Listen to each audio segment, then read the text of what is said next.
الحمد لله نحمده ونستعينه ونستغفره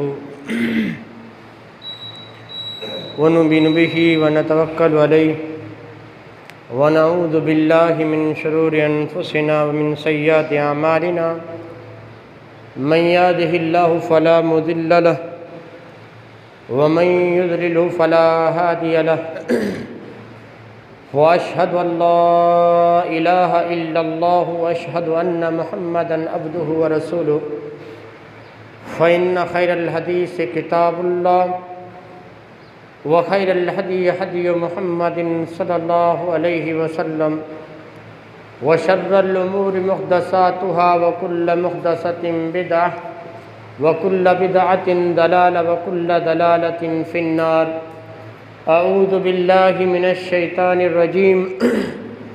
فكلا أخذنا بذنبه فمنهم من أرسلنا حاسبا ومنهم من أخذته الصيحة ومنهم من خسفنا به الأرض ومنهم من أغرقنا وما كان الله ليظلمهم ولكن كانوا أنفسهم يظلمون. أما بعد رب اشرح لي صدري ويسر لي أمري واحلل عقدة من لساني يفقهوا قولي رب زدني علما اللهم رب زدنی علما آمین.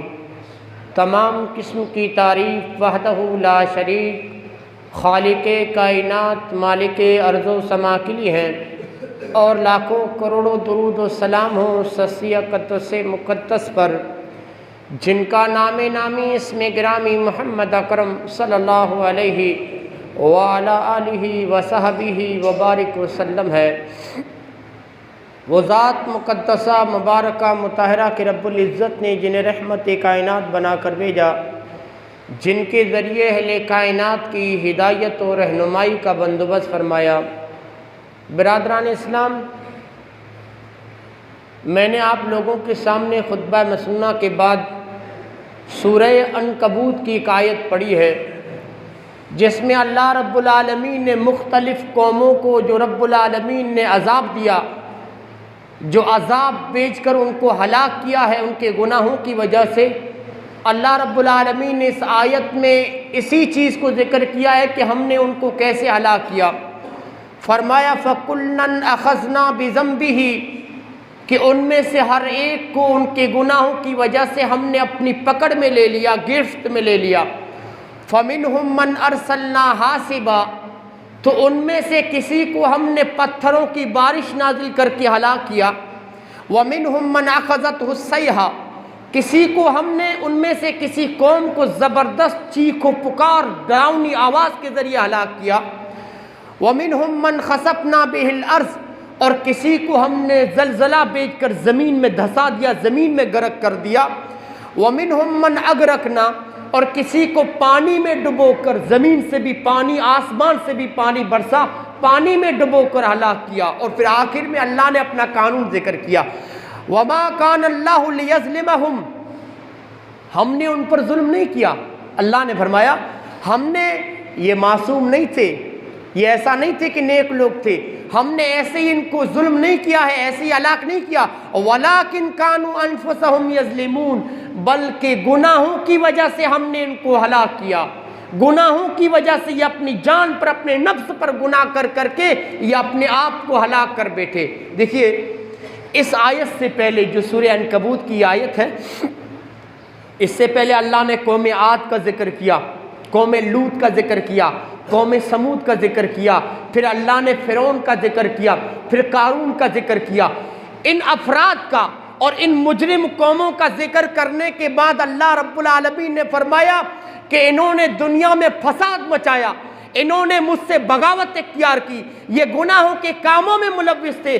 میں ان کو کہتا کہ ایسا کرو، ایسا نہیں کرتے تھے، بلکہ ان کا جو نفس کہتا تھا، ان کے جو من میں آتا تھا، منمانی زندگی گزار رہے تھے. تو اللہ رب العالمین نے فرمایا ان میں تو کسی کو ہم نے ڈبو کے مارا، کسی کو زلزلہ بھیج کر زمین میں دھسا دیا، کسی کے اوپر آگ برسا دی، کسی کو زبردست چیخ و پکار کے ذریعے ہلاک کیا. اور پھر کہا کہ میں نے ہلاک نہیں کیا، ان کے گناہوں نے ہلاک کیا.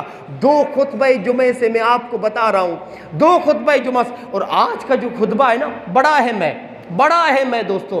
اس خطبے کو سننے کے بعد اٹھیے گا کہ میرے گناہوں نے مجھے کس قدر پریشان کر کے رکھ دیا ہے۔ لوگوں، میں نے آپ کو بتایا کہ آپ کو کوئی پریشان نہیں کر رہا، آپ کے گناہ آپ کو پریشان کر رہے ہیں، اور آج یہ موضوع لے کے حاضر ہوا ہوں کہ ان گناہوں کی وجہ سے ہماری زندگی پر کیا اثرات مرتب ہوتے ہیں، یہ گناہ ہمیں کس طرح پریشان کرتے ہیں۔ ان اجتماعی سطح پر اور انفرادی سطح پر میں اکیلا گناہ کر رہا ہوں یا ہمارا پورا معاشرہ گناہوں میں ملوث ہے، تو اللہ کیسے سزا دیتا ہے، کیسے عذاب دیتا ہے۔ میں آج بتاؤں گا کہ گناہوں کی اصل سزا تو آخرت میں ملے گی، وہ تو طے ہے، وہ تو ملے گی، لیکن دنیا میں بھی اللہ ہمیں بیدار کرنے کے لیے، دین سے قریب کرنے کے لیے، ہماری آنکھیں کھولنے کے لیے، ہمیں مسجدوں سے جوڑنے کے لیے اللہ دنیا میں بھی سزا دیتا ہے۔ ان گناہوں کا اثر ہماری زندگی میں دیکھنے کو ملتا ہے، اور وہی چیز میں بیان کروں گا۔ قبل اس کے کہ میں اثرات کو ذکر کروں، پہلے یہ بتا دوں کہ گناہ کہتے کسے ہیں، کسے گناہ کہتے ہیں۔ دیکھیے، ایک قتل ہے، چوری ہے، زنا ہے، ڈکیتی ہے، یہ وہ گناہ ہے جسے دنیا کا ہر مذہب گناہ کہتا ہے، دنیا کا ہر قانون اسے غلطی سمجھتا ہے، اسے گناہ کہتا ہے، لیکن ہماری شریعت نے، محمد رسول اللہ نے جو گناہ کی سوچ بتائی ہے، گناہ کا جو تصور ہمیں پیش کیا ہے، بڑا وسیع ہے، بڑا کشادہ ہے۔ محمد رسول اللہ صلی اللہ علیہ وسلم کے پاس ایک صحابی آیا اور اس نے کہا، اللہ کے رسول، کسے گناہ کسے کہتے ہیں؟ ہم جو گناہ کرتے ہیں، شریعت کہتی ہے گناہ سے بچو، گناہ سے بچو، گناہ کہتے کسے ہیں؟ دیکھیے محمد رسول اللہ نے کتنا وسیع تصور، قربان جائیے ان الفاظ پر، کتنے جامع الفاظ میں آپ نے سمجھایا۔ آپ نے فرمایا، الاسم ما حاک فی صدرک وکرہت ان یطلع علیہ الناس۔ محمد رسول اللہ صلی اللہ علیہ وسلم نے فرمایا، ہمارے دل میں جو کھٹک پیدا کرے وہ گناہ ہے۔ جو میں کام کرنا چاہتا ہوں، میرے دل میں جو کام کرنے پر جو میرا دل آمادہ کر رہا ہے، میرے دل میں جو کام کرنے کی چاہت پیدا ہوئی ہے، جو بات کہنے کو میں چاہ رہا ہوں، اگر اس بات پہ مجھے یہ لگ رہا ہے کہ میں جو کام کرنا چاہتا ہوں کاش کہ وہ لوگوں کو پتہ نہ چلے، وہ جو میں بات کہنا چاہتا ہوں وہ لوگوں کے سامنے نہیں آنی چاہیے، نہیں تو میں ذلیل ہو جاؤں گا، نہیں تو لوگ مجھے کیا کہیں گے۔ محمد رسول اللہ نے فرمایا، بس یہی گناہ ہے۔ تم نہیں چاہتے کہ میرا یہ کام لوگوں کے سامنے آئے، ہاں، تم اس قدر شرما رہے ہو، اس قدر حیا کر رہے ہو، تو یہی وہ کھٹک ہے جو گناہ کہلاتی ہے، شریعت جیسے گناہ کہتی ہے۔ مثال کے طور پر ایک مدرسے میں مولانا پڑھا رہا ہے، یا ایک کمپنی کے اندر ایک مزدور، ایک ورکر کام کر رہا ہے، مدرسے میں انتظامیہ نہیں ہے، مسجد کا متولی وہاں پر حاضر نہیں ہے، شیخ الجامعہ نہیں ہے، مولانا بچوں کو چھوڑ کر موبائل کے اندر لگا ہوا ہے، تو مولانا کے دل میں یہ کھٹک رہتی ہے کہ مجھے انتظامیہ دیکھ نہ لے، مجھے مسجد کا متولی دیکھ نہ لے۔ محمد رسول اللہ نے فرمایا، یہ گناہ ہے۔ ہاں، اسے یہ ڈر ستا رہا ہے کہ مجھے کوئی کیمرہ تو نہیں دیکھ رہا ہے، ہاں، کئی انتظامیہ، مدرسے کی انتظامیہ آ کے مجھے دیکھ نہ لے کہ آپ یہ کیا کر رہے ہیں۔ آپ کی ڈیوٹی ہے بچوں کو پڑھانا اور آپ موبائل میں لگے ہوئے ہیں، آپ کی ڈیوٹی ہے بچوں کو پڑھانا اور آپ چپ چاپ بیٹھے ہوئے ہیں، کیا کر رہے ہیں؟ محمد رسول اللہ نے فرمایا، یہی گناہ ہے۔ اس کا کام بچوں کو پڑھانا تھا لیکن یہ موبائل لے کے بیٹھا ہوا ہے۔ ایک ورکر کمپنی کے اندر چپ چاپ بیٹھا ہوا ہے، کام نہیں کر رہا ہے، ایک ورکر موبائل کے اندر گیم کھیل رہا ہے، اس مزدور کے دل میں بھی یہ کھٹک رہتی ہے کہ کہیں سیٹھ آ کے مجھے دیکھ نہ لے، ہاں، کہیں مسجد اس کمپنی کا مالک آ کے مجھے دیکھ نہ لے۔ شریعت کہتی ہے یہی تو کھٹک گناہ ہے۔ ہاں، شریعت نے کتنا وسیع دوستو گناہ کا تصور پیش کیا ہے کہ ہر وہ بات، ہر وہ کام، ہر وہ چیز جو تمہارے دل میں کھٹک پیدا کرے اور تم نہیں چاہتے کہ لوگوں کی نظروں کے سامنے میرا یہ کام، میری یہ بات، میری یہ چیز آئے، تو محمد رسول اللہ نے فرمایا یہ گناہ ہے، اس چیز سے بچو۔ لوگوں، قبل اس کے کہ میں گناہوں پر آؤں، سب سے پہلے دوستوں میں آپ لوگوں کو بتا دوں کہ کچھ گناہ ایسے ہوتے ہیں جسے ہم اجتماعی سطح پر کرتے ہیں، اور کچھ گناہ ایسے ہیں پورا معاشرہ اس گناہوں سے بچا ہوا ہے لیکن میں اکیلا وہ گناہ کر رہا ہوں، تو میری زندگی پر اس گناہ کا اثر نظر آئے گا۔ اور اگر پورا محلہ گناہ کر رہا ہے تو پورے محلے والوں کو اللہ عذاب دیتا ہے، پورے شہر والوں کو اللہ عذاب دیتا ہے، پوری دنیا ایک گناہ کو کر رہی ہے، پوری دنیا کو اللہ ہلاک کرتا ہے، پوری دنیا کو اللہ رب العالمین سزا دیتا ہے۔ دیکھیے، ایک مرتبہ حضرت معاویہ نے اپنے آگے کے بال پکڑ لیے حضرت معاویہ رضی اللہ تعالیٰ عنہ نے، اور کہتے ہیں کہ میں نے محمد رسول اللہ صلی اللہ علیہ وسلم سے یہ کہتے ہوئے سنا کہ بنو اسرائیل کو ایک چیز نے ہلاک کیا، بنو اسرائیل کو ایک چیز نے ہلاک کیا۔ پھر حضرت معاویہ جتنے لوگ بیٹھے تھے ان کے سامنے اپنے آگے کے بالوں کو پکڑ کے کہتے ہیں انما ہلاکت بنو اسرائیل حین اتخذت هذه نساؤهم واخذ قصة من شعره۔ معاویہ نے کہا کہ بنو اسرائیل کو جس چیز نے ہلاک کیا وہ چیز یہ تھی کہ ان کی عورتوں نے آگے بال کے چونڈے بنانے شروع کر دیے۔ بنو اسرائیل کی عورتوں نے آگے بال کے چونڈے بنانے شروع کیے، اور معاویہ نے کہا کہ میں نے محمد رسول اللہ سے سنا ہے کہ بنو اسرائیل کو اسی چیز نے ہلاک کیا۔ لوگوں، بنو اسرائیل کی عورتوں نے جو ناجائز فیشن تھی اس کو اپنایا، اور ہماری مسلمان عورتیں انگریزوں کی فیشن کو کس قدر اپنا رہی ہیں۔ ہمارے مسلمان بھائی جو ایک کرکٹر بال رکھتا ہے، ایک فٹ بال کا دوستو پلیئر جو بال رکھتا ہے، ایک ہیرو جو بال رکھتا ہے، ہمارے مسلمان بھائی بھی، ہمارے نوجوان وہ بال رکھتے ہوئے فخر محسوس کرتے ہیں کہ میں فلاں ہیرو کا فین ہوں، میں فلاں کرکٹر کا فین ہوں، میں اس کی طرح کپڑے پہنوں گا۔ بس معاویہ نے کہا، معاویہ رضی اللہ تعالیٰ عنہ نے کہا، محمد رسول اللہ نے فرمایا جب تم شریعت کے کلچر کو چھوڑو گے، جب تم شریعت کی تہذیب کو چھوڑو گے، غیروں کے کلچر کو اپناؤ گے، غیروں کی تہذیب کو اپناؤ گے، تو یہی چیز میری امت کے ہلاکت کا سبب بنے گی۔ یہی چیز میری امت کا، بنو اسرائیل کی ہلاکت کا سبب بنی۔ انہوں نے ناجائز فیشن کو اپنایا اور بالوں کے چونڈے بنوائے، تو اللہ نے پوری بنو اسرائیل کو ڈبو کر ہلاک کر دیا، پوری بنو اسرائیل کو رب العالمین نے ہلاک کر دیا۔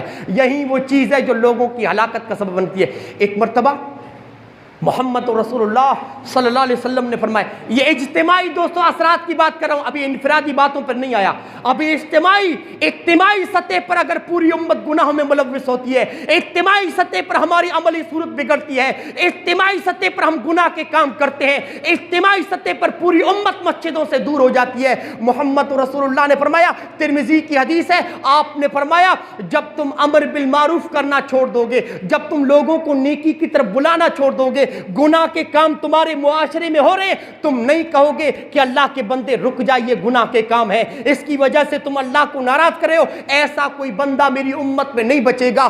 جب تم گناہوں کی طرف لوگوں کو منع کرنا چھوڑ دو گے، گناہوں کے کاموں سے روکنا چھوڑ دو گے، نیکی کی طرف بلانا چھوڑ دو گے، جب تم برائیوں سے مصالحت کر لو گے، جب تم گناہوں کے کاموں سے کمپرومائز کر لو گے، سلط اللہ علیکم شرارکم ثم یدعو خیارکم فلا یستجاب لہم۔ محمد رسول اللہ نے فرمایا پھر اللہ ظالم بادشاہوں کو تم پر مسلط کرے گا، جو تمہارے حقوق کو دبائیں گے، جو تمہارے سکون کے ساتھ کھیلیں گے، جو تمہارے امن کے ساتھ کھیلیں گے، جو تمہیں ماریں گے، جو تمہیں کاٹیں گے، تمہاری زمینوں کو ہڑپیں گے، اور یہاں تک کہ تمہیں اپنے ملکوں سے نکالیں گے۔ ایسے ظالم بادشاہوں کو تم پر مسلط کرے گا، فلا یستجاب لہم، اور تمہارے نیک لوگ رو رو کر مسجدوں میں دعا کریں گے، لیکن ان کی دعائیں رنگ نہ لائیں گی، ان کی دعاؤں کو اللہ قبول نہ کرے گا۔ کیوں؟ کیونکہ یہ خود اکیلے نیکی کا کام کر رہے ہیں، لوگوں کو برائیوں سے نہیں روک رہے ہیں۔ ان کی ذمہ داری یہ تھی کہ پورے معاشرے کو نیکی کی طرف بلائیں، پورے معاشرے کو مسجد میں لائیں، اور اجتماعی سطح پر اپنے گناہوں کا محاسبہ کریں، اپنے آپ کا محاسبہ کریں، اپنے گنہگار ہونے کا اعتراف کر کے اللہ سے معافی مانگیں۔ اللہ کے رسول نے ایک پیشن گوئی کی تھی، آپ نے فرمایا قبیلہ بنو ثقیف میں دو آدمی پیدا ہوں گے۔ کون؟ قبیلہ بنو ثقیف میں ایک سفاک پیدا ہوگا اور ایک کذاب پیدا ہوگا۔ شارحین حدیث اس حدیث کی تفسیر میں کہتے ہیں کہ سفاک سے مراد مختار ابی عبیدہ ثقفی ہیں، اور کذاب سے مراد جھوٹا میری قبیلہ بنو ثقیف میں ایک خون ریز آدمی پیدا ہوگا، ایک لوگوں پہ ظلم کرنے والا ڈاکو پیدا ہوگا، اور ایک جھوٹا آدمی پیدا ہوگا۔ شارحین حدیث کہتے ہیں کہ یہاں پر جھوٹے سے مراد مختار ابی عبیدہ ثقفی ہیں، اور ظالم سے مراد حجاج بن یوسف ہیں۔ یہ محمد رسول اللہ نے اپنی زندگی میں کہہ دیا تھا کہ لوگوں، ایک مختار بن ابی عبیدہ ثقفی بھی میری امت میں آنے والا ہے، اور ایک حجاج بن یوسف بھی آنے والا ہے، جو تمہارے سکون کے ساتھ کھیلے گا، جو تمہارے امن کو برباد کرے گا، جو تمہارے پر ظلم کرے گا۔ حسن بصری کے پاس کچھ لوگ گئے، کہا حجاج ہم لوگوں پہ بہت ظلم کر رہا ہے۔ تب حسن بصری نے کہا تھا ما جال حجاج الا بذنوبنا، حجاج ہمارے گناہوں کی وجہ سے اللہ نے ہم پر مسلط کیا ہے۔ حجاج کو اللہ نے گناہ کی وجہ سے مسلط کیا ہے۔ حجاج کے ظلم سے بچنا چاہتے ہو تو اجتماعی سطح پر توبہ کرو اپنے گناہوں سے، آؤ رب کے دین پر، آؤ مسجدوں کے اندر اور اللہ کے سامنے گنہگار ہونے کا اعتراف کرو، گناہوں کو چھوڑو، نیکی کے کام کرو، اللہ حجاج کو بھی ختم کر دے گا۔ ایک ابن ماجہ اور حاکم کی حدیث ہے، محمد رسول اللہ صلی اللہ علیہ وسلم نے فرمایا جب میری امت کے لوگ یہ 5 کام کریں گے، یہ 5 گناہوں کے کام کریں گے تو میری پوری امت کو اللہ سزا دے گا، میری پوری امت کو اللہ رب العالمین میری امت کی زندگیوں پر گناہوں کے اثرات نظر آئیں گے۔ لوگوں اس حدیث کے راوی عبداللہ بن عمر ہیں، واللہ کہتا ہوں اس کو دل کے کانوں سے دوستو یہ خطبہ سنیے گا۔ اور آج میں یہ گناہوں کا ذکر کرتا ہوں، لوگوں آپ خود اپنے گریبانوں میں جھانک کے دیکھیے کہ یہ سزائیں ہم پر ہیں کہ نہیں، ہاں ان گناہوں میں ہم ملوث ہیں کہ نہیں، یہ گناہ کے کام ہم اجتماعی و انفرادی طور پر کر رہے ہیں کہ نہیں۔ محمد رسول اللہ صلی اللہ علیہ وسلم نے کہا تھا لم تظہر الفاحشۃ فی قوم قط حتی یعلنوا بها الا فشا فیہم الطاعون والاوجاع التي لم تکن مضت فی اسلافہم۔ اللہ کے رسول صلی اللہ علیہ وسلم نے کہا تھا کہ جب لوگوں میری امت میں بے حیائی عام ہو جائے، میری امت میں برائی کے کام عام ہو جائے، میری امت میں زنا عام ہو جائے گی، الا حتی یعلنوا بها، جو کام لوگ زنا جھاڑیوں میں چھپ چھپ کے کرتے تھے، جو زنا لوگ رات کی تاریکیوں میں کرتے تھے، اس قدر یہ گناہ عام ہوگا، اس قدر یہ بے حیائی عام ہوگی، لگے سڑک لوگ زنا کریں گے، لگے سڑک لوگ زنا کا کام کریں گے۔ جب اس قدر زنا عام ہو جائے، جب اس قدر بے حیائی عام ہو جائے، الا فشا فیہم الطاعون، میری امت کو اللہ پلیگ کا مرض دے گا، پلیگ کی بیماری میری امت پر عام کر دے گا، طاعون کی بیماری میری امت پر عام کر دے گا، والاوجاع التي لم تكن مضت في اسلافهم، اور ایسی ایسی بیماریاں میری امت پر اللہ مسلط کرے گا، ایسی ایسی بیماریوں کو نازل کرے گا جن بیماریوں کے بارے میں ان کے باپ دادا نے کبھی سنا بھی نہیں تھا۔ ایڈز کے بارے میں ہمارے باپ دادا نے کب سنا تھا؟ ایڈز کی بیماری یہ دین ہے زنا کی، یہ زنا کی وجہ سے ہمیں یہ بیماری ملی ہے۔ لوگوں اللہ کی قسم کھا کے کہتا ہوں، اللہ کی قسم، آج لوگ بڑے دیکھنے میں توانا نظر آتے ہیں، ان کے جسم سجے سورے نظر آتے ہیں، لیکن اندر سے کتنا بیمار ہو چکا ہے یہ انسان، اندر سے کتنا کھوکھلا ہو چکا ہے یہ انسان جو زنا کرتا ہے، یہ انسان جو بے حیائی کے کام کرتا ہے، وہ ڈاکٹروں کے چکر لگا رہا ہے کہ ڈاکٹر صاحب کھاتا پیتا ہوں اچھے سے ہے لیکن جسم کا درد ختم نہیں ہوتا، بیماری ختم نہیں ہوتی۔ ڈاکٹر کتنا دوستو اس کا رزلٹ اس کے سامنے دکھاتے ہیں کہ بھائی صاحب آپ کو آنے کی کوئی ضرورت نہیں ہے، آپ کو کوئی بیماری، کیمرہ ہماری کوئی بیماری نہیں دکھا رہا ہے۔ لوگوں اسے جو بیمار کیا اس کے گناہ نے سے کھوکھلا کیا ہے، اس کی روح بیمار ہو چکی ہے، اس کی روح مردہ ہو چکی ہے۔ محمد رسول اللہ نے فرمایا اب اس کی ٹیبلٹ نماز ہے، اب اس کی دوائی قرآن کی تلاوت ہے، اب اس کی دوائی سجدے ہیں، اب اس کی دوائی قرآن کی تلاوت ہے۔ لوگوں زنا کو چھوڑنا پڑے گا، اللہ رب العالمین کے سامنے اپنے گناہوں کا اعتراف کرنا پڑے گا۔ محمد رسول اللہ صلی اللہ علیہ وسلم نے فرمایا زنا جب میری قوم ملوث ہوگی زنا میں، اللہ پلیگ کا مرض بھیجے گا اور ایسی ایسی بیماریاں میری امت کو دے گا جن کی بیماریوں کے بارے میں ان کے باپ دادا نے کبھی نہیں سنا تھا۔ لوگوں اللہ کے رسول نے فرمایا جب ناپ تول میں کمی کی خرابی میری امت میں آئے گی، میری امت کے بازاروں میں بے ایمان لوگ بیٹھ جائیں گے، میری امت کے بازاروں میں، میری امت کے شہروں میں جب بازاروں میں کھلے عام بے ایمانی ہوگی، کھلے عام دھوکہ دیا جائے گا، کھلے عام لوگوں کے لین دین کے ساتھ کھیلا جائے گا، تو اللہ کے رسول صلی اللہ علیہ وسلم دیکھیے میں بازار میں بیٹھا ہوں صبح سے لے کر، میری نیت غلط ہے، میری نیت غلط ہے، میرا جو ترازو ہے نا اس ترازو میں خرابی ہے، میں اکیلا 100 گراہکوں کو دھوکہ دیتا ہوں، میں اکیلا 100 گراہکوں کے ساتھ بے ایمانی کرتا ہوں۔ لوگوں مسلمانوں کے شہروں کے بازاروں میں اگر 100 مسلمان بیٹھے ہیں، 100 مسلمانوں کے پاس ہزاروں گراہک آتے ہیں، ہزاروں گراہک آتے ہیں، ہزاروں گراہکوں کے ساتھ دوستو بے ایمانی ہوتی ہے، ہزاروں گراہکوں کو دھوکہ دے کر سامان بیچا جاتا ہے۔ محمد رسول اللہ نے فرمایا یہ اتنا عظیم گناہ ہے، اتنا عظیم گناہ ہے، اس گناہ کی وجہ سے اللہ فقر و فاقہ نازل کرے گا، غریبی دے دے گا میری امت کو، مال کو اللہ روک لے گا اور ظالم بادشاہوں کو مسلط کرے گا۔ دیکھیے میں نے آج قرآن سے ایک نقطہ نکالا اور مفسرین نے، دیکھیے غور کرنے کی بات ہے، اللہ نے کسی قوم پر 3 عذاب نہیں بھیجا۔ اللہ نے قوم عاد کو کیسے ہلاک کیا؟ آندھی کے ذریعے۔ قوم سمود کو کیسے ہلاک کیا؟ زبردست چیخ و پکار کے ذریعے۔ قوم لوط کو کیسے ہلاک کیا؟ جبریل ان کی بستی کو لے کر گئے آسمان تک اور وہیں سے پٹک دیا، زمین میں انہیں دھسا دیا۔ اچھا قوم شعیب کو پڑھیے، قوم شعیب کا آپ ذکر جب قرآن میں پڑھیں گے نا تو وہاں پر مفسرین نے ایک نقطہ لکھا ہے کہ قوم شعیب کو اللہ نے قوم عاد پر ایک عذاب بھیجا، قوم سمود پر ایک عذاب، قوم لوط پر ایک عذاب، لیکن قوم شعیب پر 3 عذاب بھیجے اللہ نے، ایک نہیں 3 عذاب۔ اللہ نے زلزلہ بھیجا قوم شعیب پر، آسمان سے آگ برسائی اور زبردست آواز، ڈراؤنی آواز، اسی ڈراؤنی آواز کی وجہ سے ان کے کلیجے پھٹ گئے۔ یہ 3 عذاب کیوں جانتے ہیں؟ وہاں پر مفسرین نے لکھا ہے کہ شرک کے ساتھ ساتھ یہ لوگ بازاروں میں بے ایمانی کرتے تھے، ناپ تول میں کمی کرتے تھے۔ اللہ اکبر۔ لوگوں، جب مسلمانوں کی بازاروں میں بے ایمان آ جائیں، جب مسلمانوں کی بازاروں میں دھوکہ دینے والے لوگ بیٹھ جائیں، جو سر پہ ٹوپی ہو، چہرے پہ داڑھی ہو، اور یہاں تک کہ اور دلانے کے لیے کوئی غیر مسلم بھی کہے مسلمان ہو کے دھوکہ دیتے ہو، داڑھی رکھ کے ٹوپی پہن کے دھوکہ دیتے ہو، جب میری امت میں ناپ تول میں کمی کی خرابی اور کمی کا مزاج پیدا ہو جائے، اللہ ظالم بادشاہوں کو مسلط کرے گا اور اللہ فکر و فاقہ مسلط کرے گا۔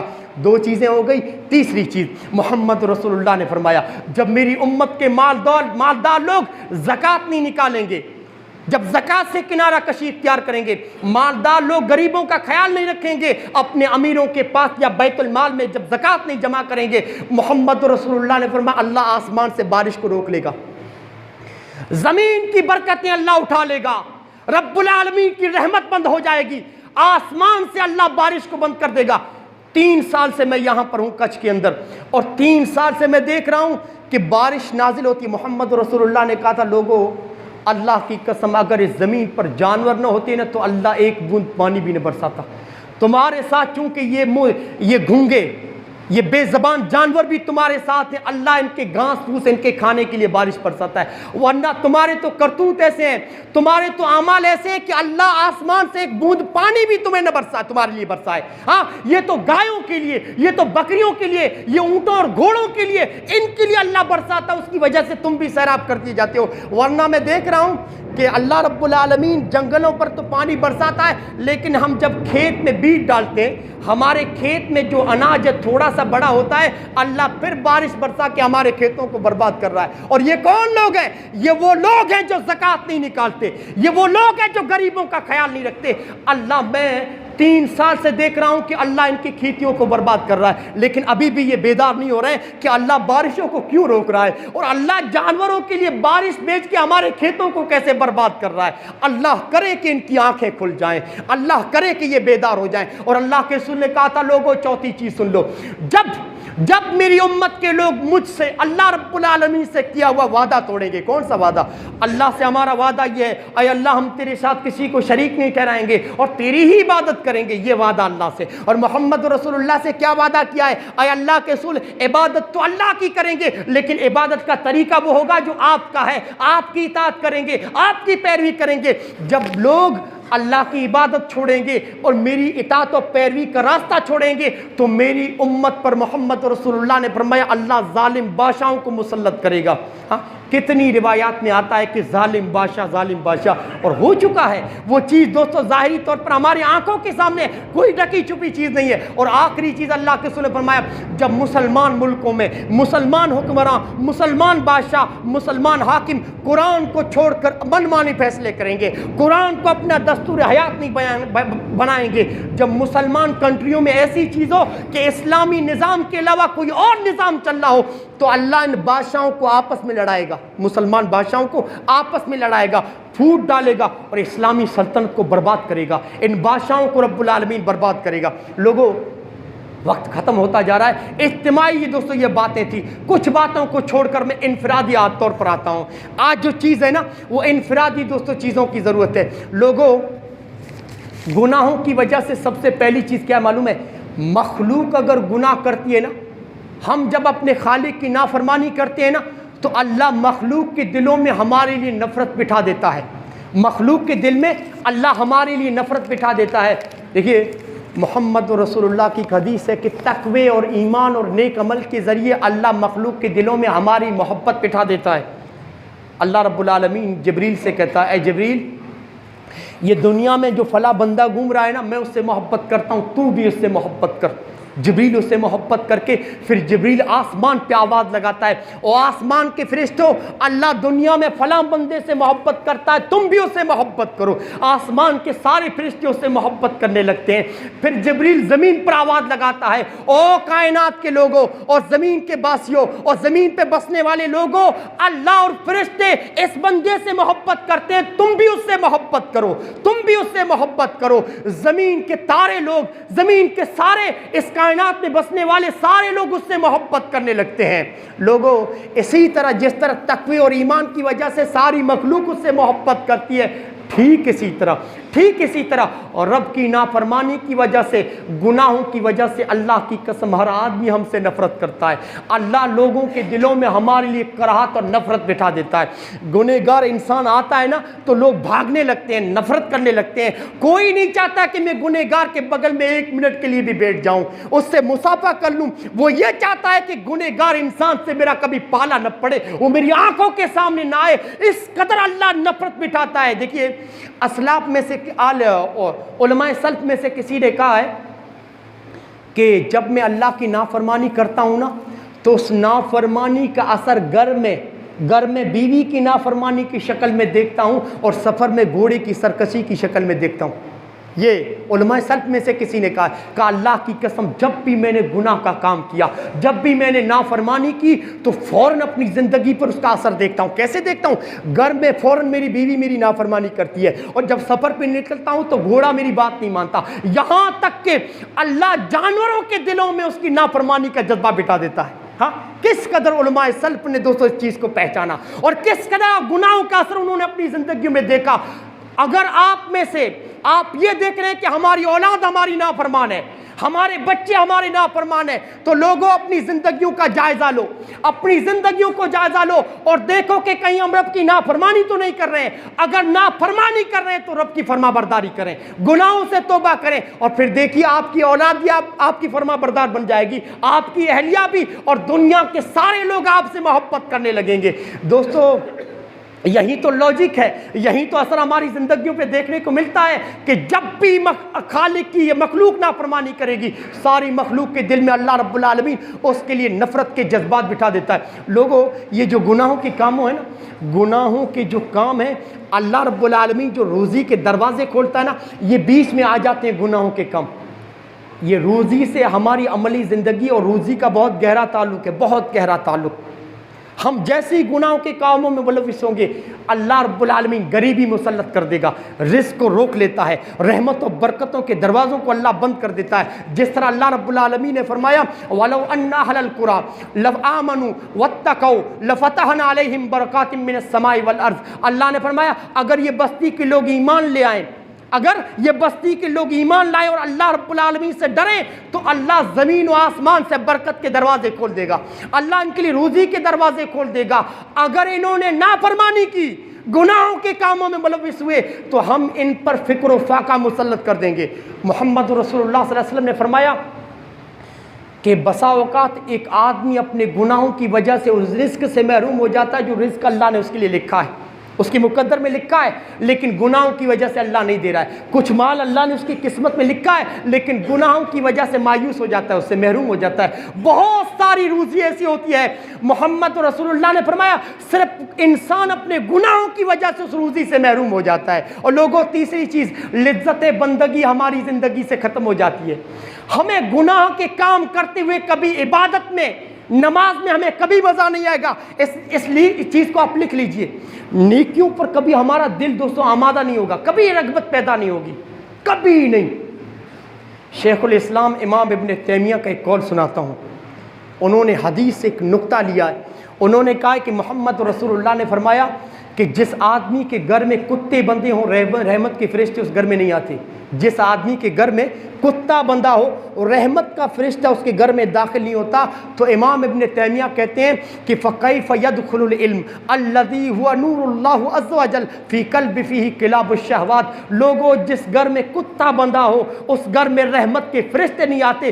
جس دل میں شہوت کے کتے پڑ لیں اس میں اللہ کا علم کیسے آئے گا؟ ہاں، جس دل میں شہوت کے کتے پلے ہو، شہوت کے کتے، جب آپ کی محبت گناہوں کے کاموں سے ہے، معصیتوں سے ہے، رب سے بغاوت کر کے بیٹھے ہیں، کیسے آپ کو نماز پڑھنے کی رب توفیق دے گا؟ کیسے آپ آذانوں پر مسجدوں میں آئیں گے؟ کیسے آپ دین کی خدمت کریں گے؟ کیسے آپ دین کے پروگراموں میں آئیں گے جبکہ آپ گناہوں سے بھی محبت کرتے ہیں اور نیکی سے بھی محبت کرنے کی کوشش کرتے ہیں؟ کبھی نہیں آئے گا۔ یہ جو دین ہے، یہ جو علم ہے، یہ اللہ کا نور ہے۔ جس دل میں گناہوں سے محبت ہو، گناہ اور نیکی کی محبت کبھی ایک دل میں جمع نہیں ہو سکتی، نہیں ہو سکتی۔ یاد رکھیے گا، گناہوں کو چھوڑنا پڑے گا، گناہوں سے نفرت کرنی پڑے گی، تب جا کے آپ کے دل میں دوستو نیکی سے محبت پیدا ہوگی، ورنہ دوستو نیکی سے محبت کبھی نہیں پیدا ہو سکتی۔ دوستو ٹھیک اسی طرح ہماری زندگیوں پر گناہوں کا دوستو ایک اثر یہ بھی ہے کہ ذلت اور رسوائی کبھی ہمارا پیچھا نہیں چھوڑتی۔ اور آپ میں سے جتنے لوگ یہاں پر بیٹھے ہیں، اگر وہ دیکھ رہے ہیں کہ قدم قدم پر اللہ ہمیں ذلیل کر رہا ہے، قدم قدم پر اللہ ہمیں رسوا کر رہا ہے، تو لوگوں دیکھو کہ کہیں میں رب کی نافرمانی تو نہیں کر رہا ہوں، کہیں میں گناہوں کے کاموں میں تو ملوث نہیں ہوں، کہیں میں نمازوں کو تو نہیں چھوڑ رہا ہوں، کہیں میں روزوں سے کنارہ کشی اختیار کر کے تو نہیں بیٹھا ہوں۔ لوگوں اپنی زندگیوں کا جائزہ لو۔ اگر تم یاد رکھیے، ایک آدمی گناہ کرتا ہے، رات کی تاریکیوں میں گناہ کرتا ہے، وہ گناہ کرنے کے بعد انسان سوچتا ہے، اللہ اگر میرے اس گناہ کو لوگوں نے دیکھ لیا ہوتا تو خودکشی کرنے کی نوبت آ جاتی، میں تو مر جاتا۔ میرے اس گناہ کو لوگ دیکھ لیتے تو میں تو منہ دکھانے کے لائق نہیں رہتا۔ لیکن اللہ کی قسم کھا کے کہتا ہوں، یہ گناہ کرنے کے بعد آپ اس پر اڑے رہے اور کبھی توبہ نہیں کی نا، تو اس گناہ کو اللہ کبھی لوگوں کے سامنے لائے گا۔ علماء سلف کہا کرتے تھے، کیا کہتے تھے کہ اب اللہ الا ان یذل من عصا، کہ خطا کار گنہگار انسان کی رسوائی پیچھا کرتی ہے، ذلت اس کا پیچھا کرتی ہے۔ اللہ کا یہ قانون ہے کہ میرے بندو، اگر تم گناہوں کے کام چھپ کے کرو گے اور توبہ اگر نہیں کرو گے تو ایک نہ ایک دن جو رات کی تاریکیوں میں جھاڑیوں میں چھپ کے گناہ کیا ہے، میں لوگوں کے سامنے ذلیل کروں گا، میں لوگوں کے سامنے اس کی خطاؤں کو لوگوں کے سامنے لاؤں گا۔ اصل سزا تو آخرت میں ہے، لیکن دنیا میں تیرے ایک ایک کرتوت پہ میری نظر اللہ کہتا ہے، ایک ایک چیز کو میں دیکھ رہا ہوں، چاہے تم لوگوں سے چھپ کے کرو یا کھلے عام، ہر چیز کو میں دیکھ رہا ہوں۔ اور رب العالمین نے فرمایا اگر توبہ نہیں کی تو میں تجھے ذلیل و رسوا کر کے رہوں گا۔ دوستو چوتھی چیز سرسری طور پر دوستو میں آپ لوگوں کے سامنے رکھتا جاؤں، گناہوں کی سزا ایک شکل یہ بھی ہے کہ انسان کا خوف کبھی ختم نہیں ہوتا۔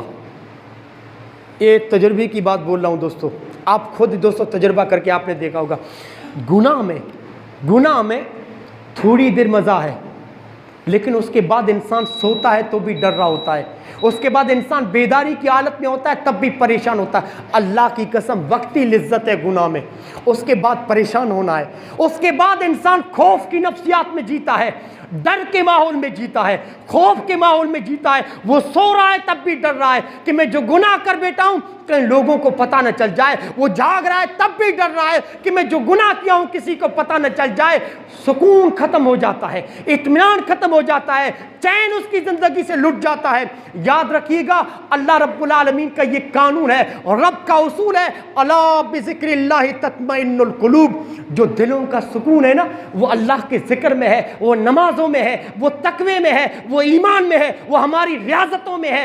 یاد رکھیے گناہوں میں لذت وقتی ہے، لیکن اس کے بعد ڈر ہے، خوف ہے، اس کے بعد انسان ایک ایک پل پل کے لیے مرے گا۔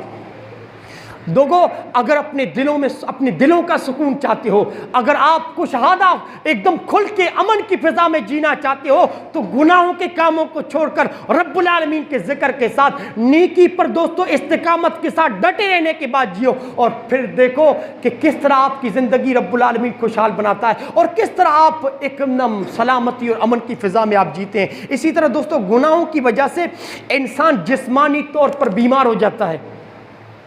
ایک لاجک سمجھاتا ہوں، آج کئی لوگ جو یہ کہتے ہیں نا کہ ہمارے رپورٹ کے اندر کوئی بیماری نہیں دکھ رہی ہے، میں علاج کرا کے لاکھوں روپیہ خرچ کر کے دیکھ لیا میں نے، لیکن بیماری نہیں دکھتی ہے، لیکن پھر بھی کیا ہے کہ میں بیمار ہوں، نہ ٹھیک سے سو پاتا ہوں رات کو جسم کے اس درد کی وجہ سے، کبھی کوئی کہتا ہے یہاں پہ درد ہے، کوئی کہتا ہے دل کے ادھر درد ہے، سو نہیں پاتا رات میں، نہ ٹھیک سے کھانا پاتا ہوں، کھانا کھاتا ہوں تو ایسا لگتا ہے الٹی ہو جائے گی، پیٹ اس کو قبول ہی نہیں کرتا۔ لوگوں اگر ایسی کوئی بیماری ہے نا تو اب میں آپ کو بتاتا ہوں، یہ جو دوائی ہے نا، یہ جو ڈاکٹر ہے وہ قرآن ہے، یہ حدیث ہے۔ اب میں آپ کو بتاتا ہوں، ڈاکٹروں کے چکر چھوڑیے، یہ پیسوں کو برباد کرنا چھوڑیے، اب میں آپ کو بتاتا ہوں، میں یہ کہتا ہوں کہ آپ کا جسم بیمار نہیں ہے، روح بیمار ہو چکی ہے، آپ کی دل بیمار ہو چکا ہے۔ شیخ بن باز رحمۃ اللہ علیہ یہ اتنے بڑے عالم تھے، میں یوں کہوں گا کہ اس صدی کے ماضی قریب کے بہت بڑے عالم، بہت بڑے زاہد۔ شیخ بن باز کو جو دیکھتے تھے نا تو لوگ کہتے تھے صحابہ شاید اسی کی طرح ہوں گے۔ شیخ بن باز اتنے بڑے عالم، اتنے بڑے متقی، اتنے بڑے زاہد، 90 سال کی عمر تھی، کتنی؟ 90 سال کی عمر میں، 90 سال کی عمر میں لکھنے والوں نے لکھا ہے کہ ایک دن بھی آفس کی چھٹی نہیں لی، ایک دن بھی آفس کی چھٹی نہیں لی، اور ایک دن بھی اپنا درس نہیں چھوڑا۔ مسجد نبی میں ان کا درس ہوتا تھا اور بہت سارے لوگ شیخ بن باز کے پاس پڑھنے آتے تھے، ایک دن بھی درس نہیں چھوڑا۔ تو ایک طالب علم نے شیخ بن باز سے پوچھا کہ شیخ 90 سال کی عمر ہے، ہم تو جوان لوگ ہیں، ہم بھی بیمار ہو جاتے ہیں، ہمیں چھٹی لینی پڑتی ہے۔ شیخ بن باز سے کہا کہ ہمیں تو تعجب ہے، ہم تو آپس میں تعجب کرتے کہ شیخ کی 90 سال کی عمر ہے لیکن شیخ ایک دن بھی آپ درس نہیں چھوڑتے، ایک دن بھی آپ یہ درس نہیں چھوڑتے، آفس سے چھٹی لیتے، کیا وجہ ہے؟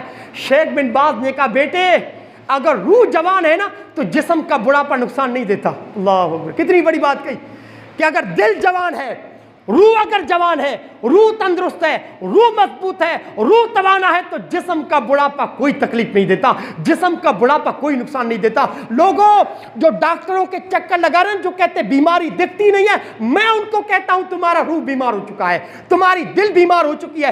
یاد رکھیے دلوں کی غذا قرآن کی تلاوت ہے، دلوں کی غذا نمازیں ہیں، دلوں کی غذا نفلی روزے ہیں، دلوں کی غذا دوستو ہمارے سجدے ہیں۔ مسلمانوں نمازیں قائم کر لو، گناہوں سے توبہ کرو، رب العالمین کا ذکر کرو، انشاءاللہ روح آپ کی جوان ہو جائے گی، آپ کا دل جوان ہو جائے گا۔ اور محمد رسول اللہ نے کبھی کہا تھا، کبھی آپ نے کہا تھا لوگوں ہمارے جسم میں گوشت کا ایک لوتھڑا ہے، گوشت کا ایک ٹکڑا ہے، اگر وہ گوشت کا ٹکڑا صحیح رہتا ہے تو پورا جسم صحیح رہتا ہے، توانا رہتا ہے، اگر وہ گوشت کا ٹکڑا بیمار خراب ہو جاتا ہے پورا جسم خراب ہو جاتا ہے۔ اور آپ نے فرمایا وہ دل ہے، وہ گوشت کا ٹکڑا دل ہے۔ اور محمد رسول اللہ نے فرمایا دل اگر جوان ہے، دل اگر تندرست اور توانا ہے تو پھر جسم کا بڑھاپا، پھر کوئی بیماری انسان کو نہیں گر سکتی۔ یاد رکھیے مسلمانوں، اس دل کو توانا اور تندرست رکھنا چاہتے ہو، اس دل کا اگر علاج کرنا چاہتے ہو تو دلوں کا علاج قرآن کی تلاوت ہے، دلوں کا علاج ہماری نمازیں ہیں، دلوں کا علاج ہمارا ذکر ہے، دلوں کا علاج ہماری ریاضتیں ہیں۔ مسلمانوں سجدے کرو، گناہوں سے توبہ کرو، آپ کے دل تندرست ہو جائیں گے، آپ کی روح توانا ہو جائے گی، انشاءاللہ پھر 100 سال کی بھی عمر میں آپ کو کوئی تھکاوٹ، کوئی بیماری نہیں گر سکتی۔ مسلمانوں نیکیوں کی وجہ سے آپ اپنے آپ کو شفا یاب بنائیے۔ اب دوستو کسی نے کہا، علامہ اقبال نے کہا تھا کہ نہ کہیں جہاں میں اما ملی، جو اما ملی تو کہاں ملی، نہ کہیں جہاں میں اما ملی، اما ملی تو کہاں ملی، میرے جرم خانہ خراب کو تیرے عفو بندے نواز کو۔ کہ مسلمانوں علامہ اقبال نے کہا تھا کہ کہیں تمہیں سکون نہیں مل سکتا، اما کا مطلب ہے تو سکون ملے گا تو ان صفوں میں ملے گا، سکون ملے گا تو قرآن کی تلاوت ملے گا، سکون ملے گا تو گناہوں کا توبہ کر کے نیکی کی کام کرو، تبھی سکون ملے گا اور تبھی دل کو شفا ملے گی۔ اور دوستو آخری چیز یہ ہے کہ گناہوں کی وجہ سے ہم سست ہو جاتے ہیں، کاہل ہو جاتے ہیں، ناکارہ ہو جاتے ہیں، کسی کام کے نہیں رہتے گناہ کے کام کرنے کے بعد۔ تجربے کی ایک بات بتا رہا ہوں، اور آپ لوگوں میں سے کئی لوگ ہیں جنہوں نے تجربہ کر کے دیکھا ہوگا کہ محمد رسول اللہ صلی اللہ علیہ وسلم نے فرمایا انسان جب رات میں سوتا ہے تو یہ ہماری گدی ہے، یہ گدی ہے، ایک گدی پر شیطان 3 گرہ لگاتا ہے، 3 گانٹھ لگاتا ہے شیطان، تاکہ یہ انسان نماز فجر پہ اٹھ نہ پائے، یہ نماز پہ اٹھ نہ پائے، اللہ کا ذکر نہ کر پائے۔ شیطان ہمیں سلانے کے لیے یہاں پر 3 گرہ لگاتا ہے۔ محمد رسول اللہ صلی اللہ علیہ وسلم نے فرمایا مسجد سے اذان آتی ہے، اللہ اکبر اللہ اکبر، اللہ سب سے بڑا ہے، الصلاۃ خیر من النوم، او سونے والے تیری اس نیند سے بہتر نماز ہے، آ جا نماز کے لیے۔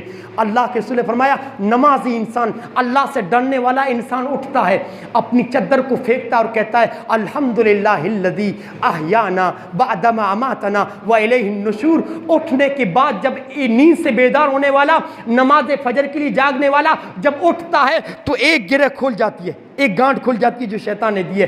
پھر انسان اٹھ کے آتا ہے مسجد میں وضو کرتا ہے, وضو کرتے ہوئے دعا پڑھتا ہے اشہد ان لا الہ الا اللہ واشہد ان محمدا عبدہ رسول اللہم اجعلنی من التوابین واجعلنی من المتطہرین. اس دعا کے پڑھنے کے بعد دوسری گرہ کھلتی ہے, دوسری گانٹ شیطان کی اس کے بعد کھلتی ہے. اس کے بعد اللہ کے رسول نے فرمایا یہ مقتدی امام کہتا ہے اللہ اکبر, امام کے ساتھ نیت باندھ کے فجر کی 2 رکعتیں پڑھتا ہے جو فرض نماز ہے. محمد رسول اللہ نے فرمایا تب جا کے یہ تیسری گانٹ کھلتی ہے شیطان کی, تیسری گرہ تب کھلتی ہے. یہ کون سی گانٹ ہوتی ہے معلوم ہے؟ محمد رسول اللہ نے فرمایا یہ 3 گانٹیں کھلنے کے بعد آپ نے فرمایا پھر چستی کے ساتھ صبح ہوتی ہے, صحت یابی کے ساتھ صبح ہوتی ہے, تندرستی کی حالت میں صبح ہوتی ہے, نشاط کی حالت میں, پر شام تک پورا دن انسان چستی اور پھرتی کے ساتھ صبح کرتا ہے. لیکن اگر فجر پہ نہیں جاگا ہے جا کے 8 بجے 9 بجے 10 بجے یہ انسان اٹھا ہے, فجر کی نماز نہیں پڑھی, محمد رسول اللہ نے فرمایا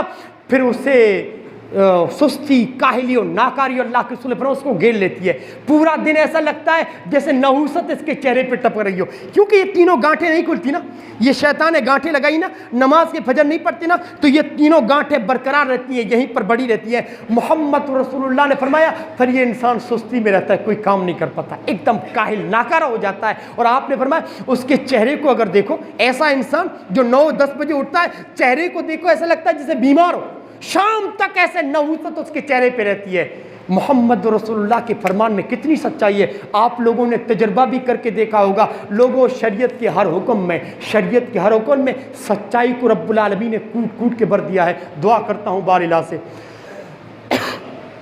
اللہ رب العالمین ہمیں گناہوں سے توبہ کرنے کی توفیق دے.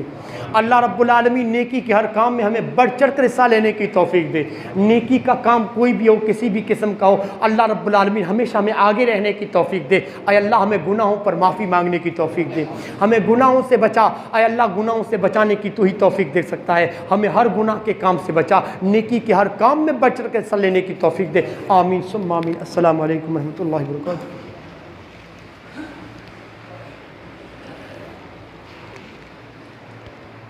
الحمد للہ نحمدہ ونستعینہ ونستغفرہ ونؤمن بہ ونتوکل علیہ ونعوذ باللہ من شرور انفسنا من سیئات اعمالنا من یہدہ اللہ فلا مضل لہ ومن یضلل فلا ہادی لہ واشہد ان لا الہ الا اللہ واشہد ان محمدا عبدہ ورسولہ فإن خیر الحدیث کتاب اللہ وخیر الہدی ہدی محمد صلی اللہ علیہ وسلم وشر الامور محدثاتها وكل محدثة بدعة وكل بدعة ضلالة وكل ضلالة في النار. أعوذ بالله من الشيطان الرجيم. إن الله يأمركم بالعدل والإحسان وإيتاء ذي القربى وينهى عن الفحشاء والمنكر والبغي يعظكم لعلكم تذكرون. اذكروا الله يذكركم وليستجب لكم ولتعالى أولى أجل وقل الله يعلم ما تصنعون.